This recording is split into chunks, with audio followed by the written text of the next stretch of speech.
Hello नमस्ते प्रणाम आप सभी को, जय माता दी। और जिया पोज दे रही है फ़ोटो खिंचवाने के लिए, बट फ़ोटो शूट नहीं हो रहा है, यहाँ पर ब्लॉग शूट हो रहा है आप सबके लिए। तो हम यहाँ पर आए हैं, कहाँ है हम लोग, जपला शहर है, उसका गांव है घाघरा, शहर का गांव है घाघरा।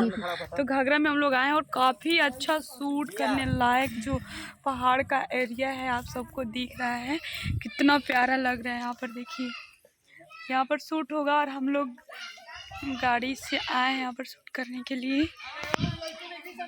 और काफ़ी सारा बहुत बहुत बहुत लोग हैं यहाँ पर मेरा शूट नहीं है। मेरा जो गाना था वो मैं गाना कर ली हूँ और बहुत अच्छा लग रहा है। ये सब जो प्राकृतिक जो प्यार है, सच में आप लोग क्या कहना चाहेंगे? बहुत अच्छा लगा।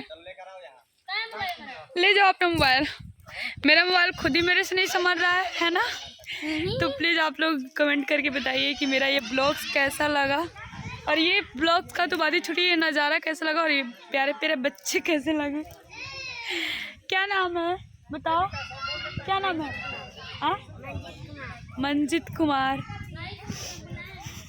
बहुत लोग हैं यहाँ पर, और इसी में यहाँ पे भैया आ गए हैं काजू किशमिश बेचने के लिए। और यहाँ पर देख सकते हैं अंजू जी खरीद रही है काजू किशमिश। जी मैं